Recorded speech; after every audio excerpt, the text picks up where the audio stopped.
이 마지막에 임할 심판에 대해서 많은 사람들이 두려워합니다. 특히 이제 이 멀티미디어를 통해서 매년 사람들이 이 마지막 심판의 날, 또 마지막 이렇게 두려움, 그런 무서운 일들이 벌어질 날들에 대한 그런 영화들을 우리가 자주 접하게 되면서요, 미국 사람 가운데 60%가 넘는 사람들은요, 앞으로 20년 내에 이 지구가 핵 전쟁이나 혹은 아주 무서운 자연 재난으로 다 멸망하게 될 것이라고 생각하고 있다고 합니다. 한국 사람들 중에서도요, 그래서 이 프레퍼라고 하는 종류의 사람들이 있어요. 뭐냐면 이렇게 갑작스럽게 당할 재난을 준비하기 위해 실제로 이렇게 가방에 항상 어떤 재난이 벌어지면 피할 수 있는 그런 도구들을 아예 가방에 준비하고 다니는 사람들이 있습니다. 갑자기 어디에 이렇게 추위가 닥쳐서 이렇게 추울까봐 이런 방한 담요를 갖고 다니고요. 또 혹시 모를 이런 물이 부족할까봐 생수병에 늘 물도 갖고 다니고요. 높은 곳에 혹시 이렇게 떨어져 있을까봐 줄도 갖고 다니고요. 이런 종류의 한 10여 가지의 물건을 매일같이 챙겨서 출근하고 또 어디 갈 때나 들고 다니는 사람들이 있습니다. 미국에서는요, 이런 종류의 재난에 대한 두려움을 가진 사람들을 위해 이렇게 사람들을 이런 재난이 일어나면 피할 수 있는 이런 종류의 쉘터를 마련하고 사람들에게 비싼 값에 파는 이런 장사가 지금 아주 잘 되고 있습니다. 얼마 전에도요, 미국의 비보스라고 하는 한 기업에서요, 미국이 한 20여 군데 예전에는 군사 기지로 썼던 지하 기지들을 이렇게 사기 시작해서요, 그것을 이렇게 사람들이 이 마지막에 이런 무시한 재난이 벌어지면 피할 수 있는 그런 종류의 쉘터로 꾸미기 시작했습니다. 가장 싼 것이요, 5만 달러, 한 5천만 원 정도를 내야 한 사람이 들어갈 수 있고요.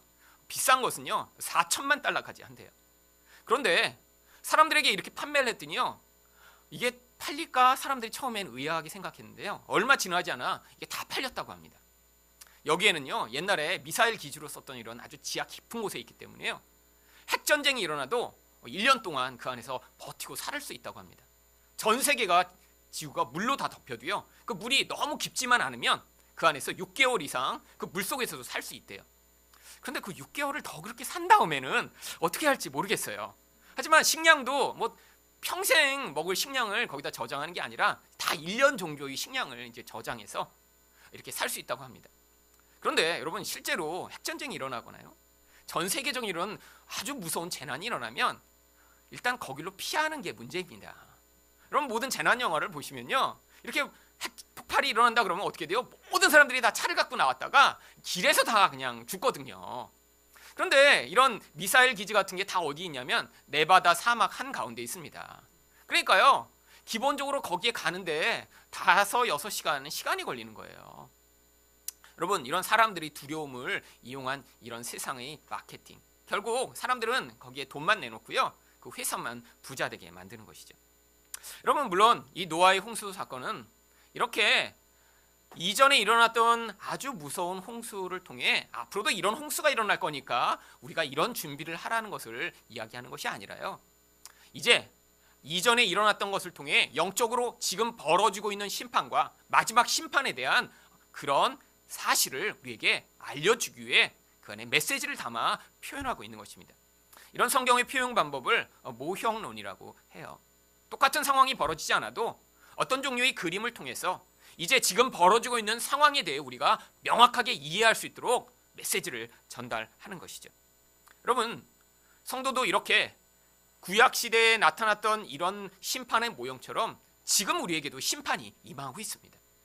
이 모형은요, 미래에 이렇게 아주 무서운 심판이 임하니까 너희가 두려워하고 거기서 정말 조심해라라는 것을 가르치기 위한 게 아니라요, 지금 또한 벌어지고 있는 심판에서 우리가 어떻게 피할 수 있는지를 보여주는 모형입니다. 그런데 심판이 무엇이죠? 제가 아주 자주 말씀드리지만 대부분의 사람들은 심판이라고 하면 미래에 벌어질 아주 무서운 환란을 생각하고 있는데요, 성경이 이야기하는 심판은요, 영어 표현대로 judgment, 뭐예요? 판단이라는 뜻입니다. 하나님이 우리를 판단하세요. 어떻게 판단하시냐면 하나님이 가지신 어떤 기준을 가지고 우리를 판단하신 다음에 그 판단의 기준에 모자라는 부분은 온전하게 만들어 주시고요, 그 판단의 기준에 또 벗어나는 부분은요, 잘라서 그 판단의 기준과 정확히 맞도록 만들어 주시는 그 과정, 이것을 심판이라고 하는 거예요. 그래서 하나님 백성이 이 땅에 사는 동안에 우리에게도 심판이 반드시 일어나고 있습니다.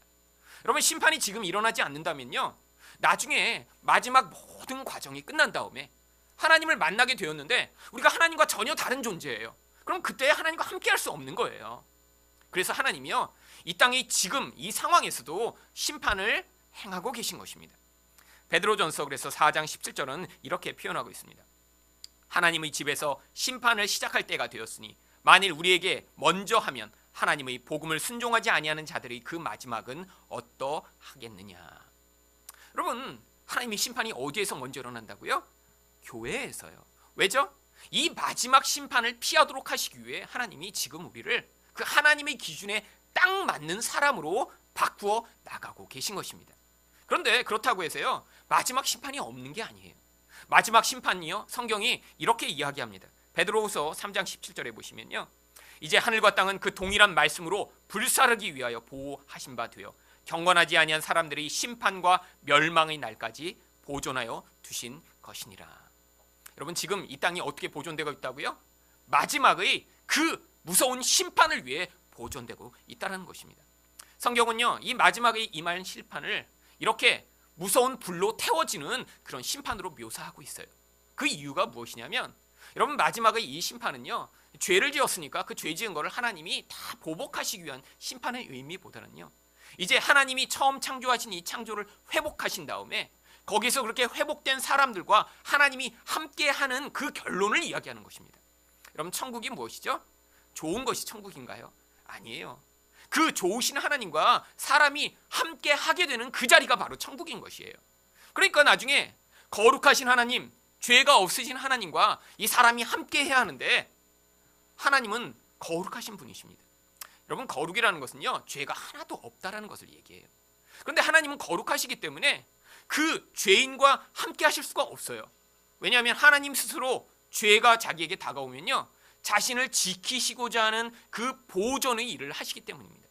여러분, 저도 이렇게 양복을 입고 와이셔츠를 새로 입으면요, 이렇게 조심을 합니다. 이렇게 양치하다가 여기 이렇게 치약이 쭉 흘리거나 그러면 곤란하잖아요. 김치를 먹을 때도요, 그래서 이렇게 조심해서 먹습니다. 왜죠? 깨끗한 거 버리지 않으려고. 하나님도 마찬가지세요. 그분은 거룩하신 분이니까요, 죄가 자신에게 오염이 되면요, 완벽한 그 거룩함이 훼손이 되어버리는 거예요. 그러니까 하나님이 죄가 다가오면 그 죄에 대해서 반응하시는 그 반응을 성경이 뭐라고 표현하냐면 하나님의 진노라고 표현합니다. 그런데 그렇게 진노를 통해 하나님과 다른 존재를 소멸시키는 그 하나님의 자기 보존을 성경이 뭐라고 표현하냐면 바로 히브리서 12장 29절에 우리 하나님은 소멸하는 불이심이라 라고 표현하고 있는 거예요. 마지막에 이 온 세상이 이렇게 불로 사름받을 이 심판이 있을 것이라는 거거든요. 다른 말로 하면 거룩하신 하나님이 이 땅에 오셔서 이제 이 온 세상을 하나님과 관계없는 것들을 불태워버리시고 하나님과 똑같은 수준과 기준에 맞는 사람들과 함께 하실 것을 보여주는 약속인 것입니다. 그래서 이 심판은요, 세상 사람들, 복음을 받아들이지 않는 사람들에게는 아주 무서운 경고이지만 예수 그리스도를 믿어 하나님의 백성이 된 사람들에게는요, 이제 그 모든 이 세상의 부조리하고 죄악된 것이 다 사라져버리고요, 온전하고 거룩한 것만 남게 될 것에 대한 아주 놀라운 축복의 약속인 것입니다. 그런데 이 하나님의 마지막 심판에서 우리가 피하기 위해 준비해야 할 것이 있습니다. 그러면 이 심판에서 피하기 위해서는 우리가 어떻게 해야 할까요? 첫 번째로 하나님 앞에서 의인으로 인정을 받아야 합니다. 오늘 1절 말씀을 다시 보시겠습니다. 여호와께서 노아에게 이르시되 너와 내 온 집은 방주로 들어가라. 이 세대에서 내가 내 앞에서 의로움을 내가 보았음이니라.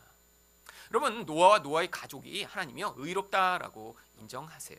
그런데 여러분, 성경을 읽다 보면요, 이 의롭다라고 하는 이 표현대로 노아와 노아의 가족이요, 이 완벽한 의인이 아닌 것을 발견할 수 있습니다. 바로 창세기 9장 20절과 22절이죠. 노아가 농사를 시작하여 포도나무를 심었더니 포도주를 마시고 취하여 그 장막 안에서 벌거벗은지라. 가나안의 아버지 함이 그의 아버지 하체를 보고 밖으로 나가서 그의 두 형제에게 알림해. 여러분, 노아도요, 이렇게 의로운 분이, 정말 완벽한 분이요, 이렇게 빨가벗고 술에 취해 누워있는 이 모습, 이건 완벽한 모습이 아니죠. 의로운 모습이 아니죠. 그런데 그의 아들, 이렇게 의롭다고 인정받아서 노아의 방주에 탄 그 아들 함도 아버지의 부끄러움을 보고 온 동네방네 자랑을 하는 이런 아주 불의한 모습을 보여주고 있습니다. 그런데 하나님이요, 이들을 의롭다라고 이야기하세요. 왜죠? 바로 창세기 6장 8절과 9절에 그 답이 나와 있습니다. 그러나 노아는 여호와께 은혜를 입었더라. 왜 그러나라고 시작하냐면요, 당시 사람들이 바로 앞절에서 모두 다 부패하고 모두 다 타락했다라고 이야기하고 있기 때문이에요. 그런데 노아도 예외는 아니었습니다. 노아의 아들 함도요, 당시 사람들과 비슷한 그런 종류의 사람이었어요. 물론 다른 사람들이 악하게 행했던 그 악과는 다른 종류의 악이었지만 그들도 완벽한 사람들은 아니었어요. 그런데 하나님이 그들을 은혜로 덮으신 것입니다. 은혜로 덮임을 받았더니요, 9절에 뭐라고 얘기하죠? 이것이 노아의 족본이라. 노아는 의인이요 당대의 완전한 자라. 그는 하나님과 동행하였으며. 여러분, 하나님과 동행하는 것, 하나님과 함께 할 수 있는 유일한 길은요, 이렇게 은혜로 덮임을 받는 것이에요. 내 존재 안에는요, 여전히 세상과 똑같은 종류의 그런 연약함, 그런 욕심, 그런 죄악 가득한데 하나님이 그런 부족한 자들을 은혜로 덮으시는 것입니다. 여러분, 하나님 앞에서 이렇게 의롭다라고 인정을 받기 위해서는요, 하나님이 요구하시는 그 율법을 완벽하게 다 지켜내야 돼요. 그래서 갈라디아 3장 10절에 뭐라고 얘기합니까? 누구든지 율법책에 기록한 대로 모든 일을 항상 행하지 아니하는 자는 저주 아래에 있는 자다. 여러분, 여기 있는 이 저주는요, 뭐 조상신에게 이렇게 잘못을 하면 조상신이 오셔서 막 그냥 깽판을 놓고 막 집안 막 가난하게 만들고 병들게 만드는 종류의 저주를 이야기하는 것이 아닙니다. 여러분, 성경에 나오는 저주는 모두 다 하나님의 생명에서 떠나 생명이 없는 상태를 이야기하는 것을 저주라고 표현하는 거예요. 이 저주의 반대가 바로 축복이라고 하는 단어입니다. 하나님의 생명을 받아 그 생명으로 말미암아 살아가는 자의 모습이 바로 축복인 거예요. 그래서 예수님이요, 가장 축복된 분으로 이 땅에 오셨죠. 그분은 하나님의 생명을 충만하게 가지고 계셨기 때문에 세상 사람들이 이게 없으면 안 될 것처럼 여기는 그런 종류의 것들이 없었지만 거기서 전혀 영향을 받지 않으시고요, 예수님은요, 가난했고 못 배웠고 당시 사람들이 가지고 있어야 된다고 생각하는 것들을 가지고 있지 못하셨어도 하나님의 축복으로 말미암는 생명과 영향력을 미치는 그런 분으로 사셨던 것입니다. 여러분, 그런데 인간이요, 이렇게 의로운 자가 이런 행위로는 될 수가 없는 거예요. 하나님의 축복을 받기 위해서는 의인이 되어야 돼요. 여러분, 하나님은 축복을요, 하늘에서 던지시는 것이 아니라 우리와 관계를 맺으시면서 우리에게 주시는 것입니다. 여러분, 저희 아이들이, 제가 공짜로 뭘 많이 사주죠, 그렇죠? 여러분, 저희 아이들 집에서 밥 먹을 때마다 돈을 안 냅니다, 그렇죠? 그리고 저희 아이들 어디 놀이동산 데려가도요, 제가 공짜로 데려가죠. 너가 이렇게 뭐 열심히 해서 10만 원을 모으면 내가 놀이동산 데려갈게.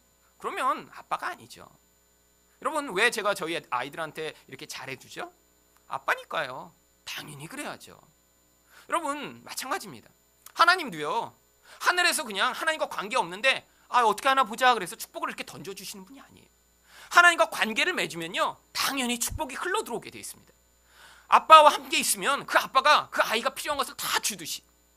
여러분, 그래서요, 축복은요, 하나님과 동등된 관계를 맺을 수 있는 의인이어야지만 받을 수 있는 거예요. 다른 것으로는 절대 이 복을 받을 수가 없습니다. 여러분이 매일처럼 열심히 하나님 앞에서 365일 기도를 하셔도요, 여러분이 의인이 아니면요, 하나님과 관계를 맺지 못하기 때문에 그 복을 받을 수가 없는 거예요. 여러분, 그런데 어떻게 의인이 될 수 있다고 하죠?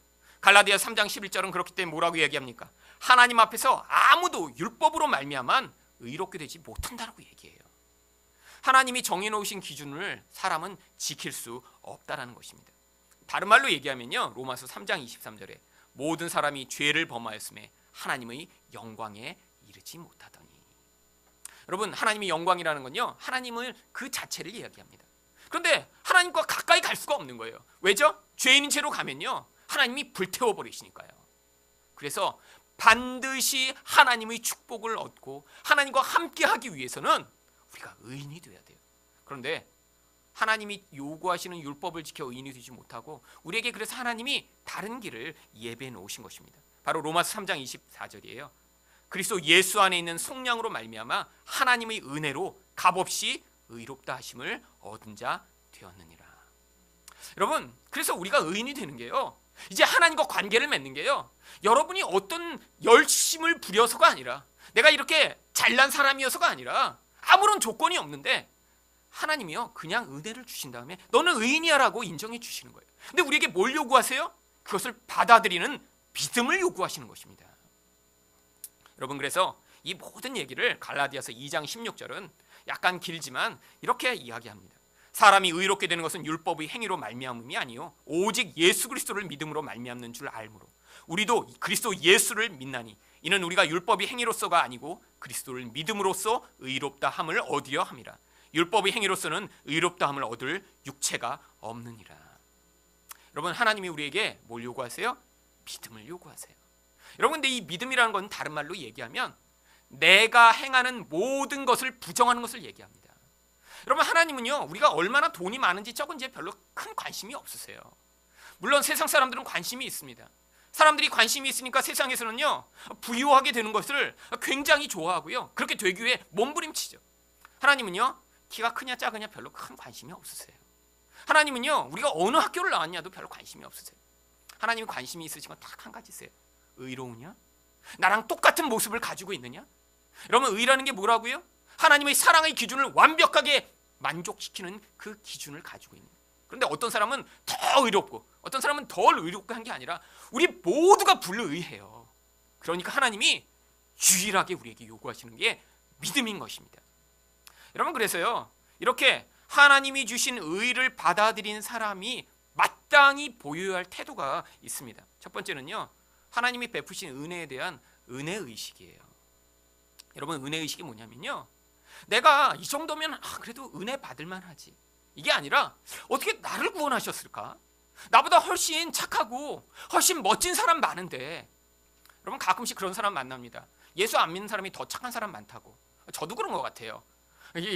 주로 예수 믿는 사람들만 이렇게 상대하다 보니까 예수 믿는 사람들 중에 이렇게 못된 사람도 참 많아요. 여러분, 그런데 못되다고 구원을 못 받습니까? 아니에요. 하나님이요 일부러 못된 사람 모아놓으셨나 봐요. 그래서 얼마나 은혜가 큰지 거기서 고백하도록. 여러분, 이미 너무 착하게 잘 사는 사람, 그런 사람은 어때요? 구원을 받아도요, 아니 나는 이렇게 착해서 하나님이 나를 구원하셨지, 이 정도면 나 같은 사람이 어디 있겠어? 여러분, 은혜의식이 받아들여지지가 않아요. 여러분, 그래서요 대표적인 한 사람이 있습니다. 바로 바울 사도예요. 여러분, 바울 사도가요 뭐라고 고백하냐면 자기를, 디모데전서 1장 15절입니다. 밑보다 모든 사람이 받을 만한 이 말이요 그리스도 예수께서 죄인을 구원하시려고 세상에 임하셨다 하였도다. 그런데 죄인을 구하러 오셨는데 자기는 누구예요? 죄인 중에 내가 괴순이라. 여러분, 이 표현을 언제 했냐면 이게 바로 디모데 전서를 썼을 때가요 바울이 죽기 몇 년 전입니다. 평생 사역하고 감옥에 갇혀있는 그 자리에서 내가 죄인 중에 괴수입니다 라고 고백을 해요. 여러분, 왜 그런 줄 아세요?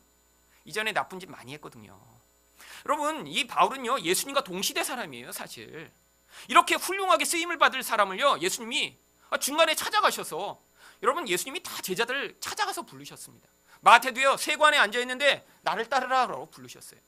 바울도 있을 때 가서 바울 나를 따라라 라고 부르셔서 예수님이 제자로 부르셨으면 되잖아요. 여러분, 예수님 제자 12명이나 되는데 그 중에는 뭘 했는지도 모르는 제자들도 많습니다. 여러분, 바돌롬의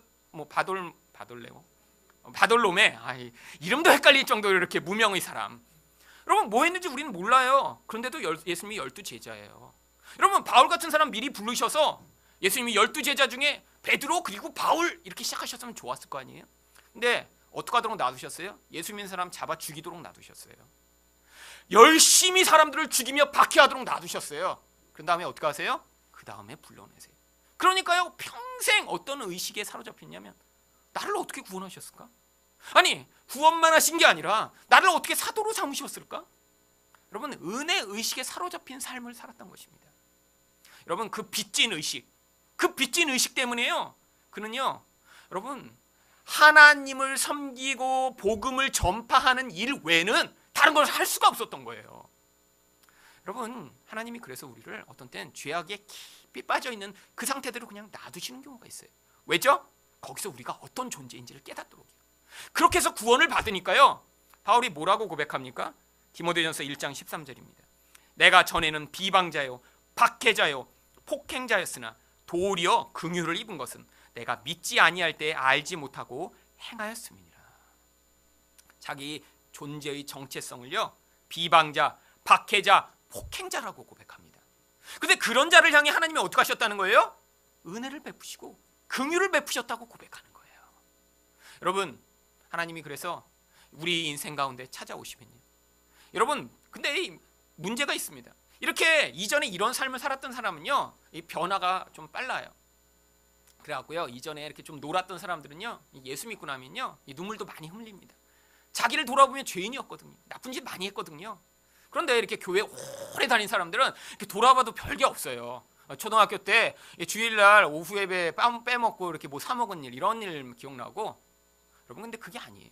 은혜가 진짜 임하기 시작하면요, 거기서 뭐가 커지냐면요, 자기 자신이 얼마나 하나님 앞에서 부끄러운 자인가를 자꾸 기억나게 만드세요.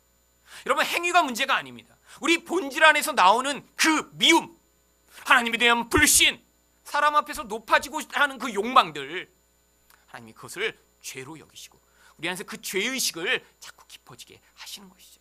여러분, 근데 이런 자에게 하나님이 은혜를 베푸실 때 우리 안에서 두 번째, 이렇게 은혜를 받은 자에게 나타나야 하는, 반드시 나타나야 하는 반응이 무엇이냐면 바로 다른 사람에 대한 긍휼과 은혜를 베풀 수 있는 사람이 되는 것입니다.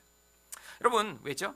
나도 이렇게 악한 자였는데 하나님이 은혜를 베푸셨는데, 저런 다른 사람도 은혜가 없으면 저 모습으로 살다 심판을 받을 테니까 하나님, 저도 불쌍히 여겨주세요라고 하는 그런 마음을 갖게 되죠. 여러분, 그래서요, 성경이 뭐라고 얘기하죠? 야고보서 2장 13절입니다. 긍휼을 행하지 아니하는 자에게는 긍휼 없는 심판이 있으리라. 긍휼은 심판을 이기고 자랑하느니라. 여러분, 긍휼이 심판을 이긴다는 건요, 이제 하나님이 나중에 심판하러 오셨는데 우리 안에서 이렇게 우리가 은혜를 받은 자로서 마땅히 내놓아야 하는 긍휼을 내놓지 않았더라면 우리가 뭐라는 거예요? 은혜를 은혜로 받아들이지 않은 자라는 사실이 판별된다는 거예요. 그러니까 하나님의 심판을 통과하지 못한다는 것입니다. 여러분, 이 은혜의식에 반대되는 말이 뭐냐면 바로 비교의식입니다. 은혜는요, 내가 받을 만한 자격이 없는데 하나님이 주신 것을 내가 받아들인 것으로 말미암는 감동을 만들어내는데, 비교의식은 끊임없이 무엇을 만들어내냐면요, 내가 저 사람보다 무엇이 나은가를 평가하는 평가와 비판을 만들어내요. 여러분, 교회 안에서도요, 사람들이 그래서 자기가 가진 것으로 다른 사람을 평가하고, 그 평가가 그리고 부정적일 때 사람들에게 욕하고 미워하는 경우를 많이 보게 됩니다. 여러분 안에는 그런 평가의 기준이 없으세요? 여러분, 우리도 세상에 사니까요, 그런 기준이 너무 많아요. 어떤 사람이 어떤 능력이 좀 부족하고, 내가 볼 때 그런 종류의 힘이 별로 없고, 내가 볼 때 별로인 것 같으면 우리도 그 사람을 별로 생각합니다. 여러분, 근데 대부분 어떤 문제가 발생하는 줄 아세요? 그런 사람이 나랑 같이 하게 되면요, 내가 그 사람에게 영향을 미치게 될 때 이런 은혜 의식이 없는 사람들은요, 내가 그보다 우월감을 가지고 있으니까 거기서 막대하기 시작합니다. 이게 세상의 원리잖아요. 여러분, 왜 세상에서 약한 자가 되는 게 이렇게 힘든 일이죠? 조금이라도 무엇인가 가진 자가 돼버리면요, 그 약한 자들을 아주 심하게 학대하니까요. 여러분, 기업에도 들어가면, 그래서 말단 사원들은 정말로 고통을 당해도 호소를 하지 못합니다. 왜? 봉급이라고 하는 그 힘을 쥐고요, 막대하는데도요, 강한 자가 약한 자를 학대하는 그 학대를 받으면서도 거기서 버텨야 하니까요. 여러분, 그런데 교회에서도요, 이런 세상의 원리들을 가지고 와서 무엇인가 자기가 가진 것, 내가 있는 것, 아니 과거에 있었던 것까지도 끄집어내서 다른 사람들을 평가하며 그렇게 하는 경우들이 있을 때, 여러분, 이것은요, 은혜의식이 아니라 비교의식이라고 하는 잘못된 영향력에 사로잡힌 증거입니다. 여러분, 또한 우리가 심판을 피하기 위해서는 두 번째로 어떻게 해야 하냐면 하나님의 말씀을 믿어야 합니다. 2절부터 4절까지 말씀을 다시 보겠습니다. 이 하나님이 다 명령하신 거예요. 너는 모든 정결한 짐승은 암수 7씩, 부정한 것은 암수 2씩 내게로 데려오며 공중의 새도 암수 7씩을 데려와 그 씨를 온 지면에 유전하게 하라. 지금부터 7일이면 내가 40주야를 땅에 비를 내려 내가 지은 모든 생물을 지면에서 쓸어 버리리라. 여러분, 노아가 지금 이 홍수가 날 때의 나이가 600세입니다.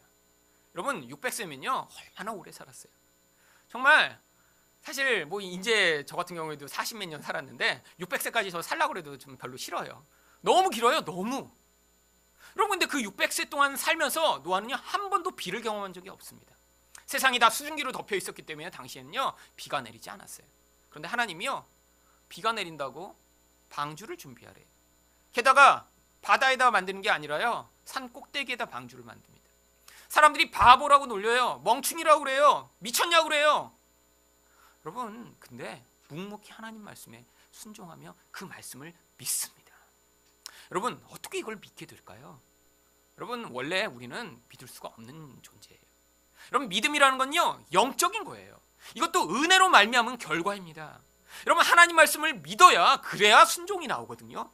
그런데 우리 옛 사람은요, 하나님 말씀하시는 것들을 믿기보다는요, 내 눈에 보이고 내가 확신할 수 있는 것만 믿는 것이 우리들이에요. 그래서 여러분, 사실 여러분이요, 지금 예수를 믿는 것도요, 이건 기적에 속한 일입니다. 여러분, 예수 믿으라고요, 딴 사람한테 잘 설득해 보세요. 모든 종류의 자료를 갖다가 다 가르쳐 보세요. 여러분, 아무리 좋은 정보, 아무리 확실한 증거를 보여도요, 사람이 쉽게 믿지 못합니다. 그런데 우리도 사실 황당한 걸 믿고 있는 거예요. 어떤 걸 믿죠? 앞으로 심판이 임하는 걸 우리는 믿어요. 보지 못했는데 하나님 나라가 있다는 걸 믿어요. 아니, 여러분, 예수님 만나보셨어요? 꿈에 보셨다고요? 그거 잘못 본 거예요, 대부분. 여러분, 근데 대부분 예수님을 어떻게 믿었죠? 보고 믿은 게 아니라 성경에 써 있다니까 그냥 그걸 믿게 됐어요. 이게 기적입니다. 여러분, 우리도 사실은 지금 황당한 일을 하고 있는 거예요. 지금 사실요, 여러분, 이렇게 많은 분들이 여기 모여 있으니까요, 여기 오면 우리가 미치지 않은 것 같죠? 사실 세상에 나가서 여러분, 내가 예수 믿어, 예수님 진짜 오실 거야, 천국이 확실히 있고 세상에 이렇게 심판이 임할 거야, 이러면 이렇게 된 거 아니야? 여러분, 세상에서 그렇게 여겨요. 여러분, 세상에서 그렇게 여기니까 사실 여기 와서 우리가 안 미쳤지? 서로 확인하기 위해 일주일에 한 번씩 사실 모이는 거예요. 여러분, 만약에 1년에 한 번만 여기 오신다고 생각해 보세요. 그러면요, 여러분도 아마 내가 잘못 믿나? 이상하네? 여러분, 많이 혼돈하실 거예요. 그러니까 여러분, 세상에서 살다가 이렇게 한 번씩 오면서, 아, 맞아, 이렇게 많이 모여있는 거 보니까 예수님 계신 것 같아. 그래서 확신을 갖고 안도감을 가진 다음에 다시 가서, 아닌가? 사실 그래서 정기적으로 잊어버릴 만한 가장 정확한 타이밍이 일주일쯤 되는 것 같아요. 일주일 넘어가면 어렵습니다. 2주나 3주에 한 번씩 교회 오시는 분들은요, 그래서 많이 헷갈려 해요. 보면. 그래도 정기적으로 오시는 분, 금요일도 오시는 분은 보면 확실히 믿어요. 왜? 자주 들으니까. 여러분, 이 믿음을 갖게 된다는 게요, 이게 바로 하나님의 은혜의 결과고 성령이 역사하신 결과입니다. 여러분, 그래서 갈라디아서 5장 5절이 뭐라고 얘기하죠? 우리가 성령으로 믿음을 따라 의의 소망을 기다리노니. 바로요, 우리 안에 이런 믿음이 생겼어요. 보지 못해도 예수를 믿고요, 하나님 나라를 열망하고 바라봐요. 어떤 결과라고요? 성령이 우리 안에 오셨다라는 결과예요. 여러분, 성령이 오셨는지 안 오셨는지요? 여러분, 성령이 임하시면 막 손이 떨리고요, 막 방언이 나오고 이럽니까? 이건 기질과 성격대로 그러는 거예요. 원래 성격이 막 이렇게 그냥 흔들기 좋아하는 사람은 성령이 임하시면 몸이 흔들립니다. 원래 얌전한 사람은요, 임하셔도 오셨나? 몰라요, 잘. 그런데 그 성령이 임하신 제일 놀라운 결과가 뭔지 아세요? 보지 못하는 예수님을 믿고요, 내가 증거가 없어도 하나님 말씀을 믿게 되면서 이런 하나님 나라의 소망을 가진 사람이 되는 거예요. 심판이 임한다고 하면 그 심판의 약속을 믿는 사람이 되는 거예요. 이게 성령이 임하신 제일 놀라운 결과입니다. 여러분, 그런데 여러분 가운데는요, 나는 근데 믿음이 약해, 이거 어떻게 해야지? 여러분, 믿음이 약한 이유가 있어요. 바로 로마서 10장 17절 말씀입니다. 그러므로 믿음은 들음에서 나며 들음은 그리스도의 말씀으로 말미암았느니라. 여러분, 우리가 어떻게 믿음이 커지냐면요, 우리 안에서 믿음을 시작하시고 보지 못하는 것들을 보게 만드시는 분 성령님이시지만, 우리 안에서 그렇게 들어온 믿음을 확장하시고 우리 삶 전부를 하나님의 그 시각에서 바라볼 수 있도록 만들어 가시는 그 역할은 그리스도의 말씀으로 되어지는 거예요. 여러분, 정말 그렇게 말씀을 듣고 계신가요? 아니면 지금도 이렇게 와서 잠깐 말씀을 들은 다음에 텔레비전을 켜시고 하루 종일 드라마 돌아가며 보시고 세상에서 이야기하는 이야기에 익숙하고 계신가요? 여러분, 사람은요, 무엇을 듣느냐에 따라 어떤 것이 나오느냐 하는 결과가 달라지게 되어 있어요. 여러분, 말씀을 사모하시면요, 여러분 안에서 믿음이 커질 것입니다. 믿음이 커지면요, 놀라운 복이 있어요. 세상 사람들이 그렇게 몸부림치며 살아가고 있는 그런 잘못된 것으로부터 자기 자신을 벗어나 하나님 나라의 일들을 위해 여러분의 인생을 바칠 수 있고요, 여러분이 엉뚱한 두려움에 매여 살아가지 않고요, 하나님이 약속하신 소망에 여러분 인생을 두고 살아갈 수 있는 자가 될 수 있어요. 여러분, 세상은 끊임없이 우리를 두렵게 만듭니다. 그래서요, 이 마케팅 기법 가운데도요, 두려움 마케팅이라는 이런 마케팅이 있어요. 사람들이요, 이렇게 미래에 벌어질 일들에 대해 두렵게 막 만들므로 말미암아 사람들에게 내가 저거 없으면 안 되겠네, 내가 저런 일을 하지 않으면 안 되겠네라는 두려움으로 어떤 일을 하게 만드는 거예요. 여러분, 이 두려움 마케팅을 가장 많이 쓰는 그런 회사가 제약회사들입니다. 그래서요, 어떤 것들을 막 과장해내는 거예요. 그래서 사람들이 저 약 안 먹으면 안 되겠네? 여러분도 그래서 지금 이제 여러 개 먹고 계시죠? 여러분, 사실 이게요, 제약회사들이 만들어낸 거라요. 여러분, 지금 종합 영양제 먹고 계신 분들 여기 계시죠? 종합 영양제를 먹는 사람들은 먹지 않는 사람보다 수명이 평균 3년에서 4년 정도가 줄어든대요. 여러분, 근데 이 사실을 제약회사들이 계속 감추고 있습니다. 여러분, 종합 영양제는요, 아프리카에 있는 분들이 먹어야 돼요. 근데 지금 우리는 너무 영양이 과해요. 이미 과한 데다가 그 영양제까지 먹으니까 안에서 효소가 형성이 안 되는 거예요. 그래서 종합 영양제를 평생토록 정기적으로 먹은 사람은 수명이 짧아져요. 여러분, 근데 제약회사들은 약을 안 먹으면 마치 지금 우리가 죽을 것처럼 두렵게 만들어서 사람들이 오히려 먹지 말아야 될 것들을 먹게 만드는 거죠.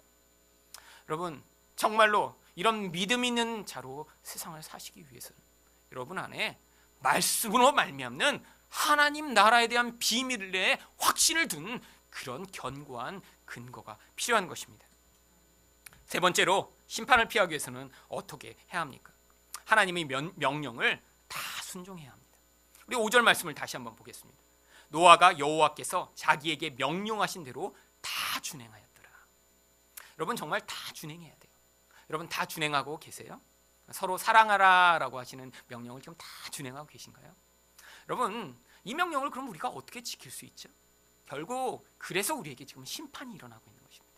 우리 안에서 하나님이 말씀하시는 명령을 지키지 못해요. 근데 하나님이 어떻게 우리를 만들어 가시냐면요, 우리 안에 성령으로 말미암아 새 영을 불어넣으십니다. 그래서요, 이 새 영으로 말미암아 우리가 행하는 일들이 가끔씩 있어요. 대부분은 미워하지만 가끔씩 용서하고 사랑할 때가 있어요. 그러면요, 하나님은요, 대부분 미워한 이 불순종은 우리의 옛 모습으로 바라보시고 가끔 하나님의 명령에 순종해 나타난 그 결과를 우리 것으로 인정해 주시는 거예요. 사실 그건 우리의 것이 아닙니다.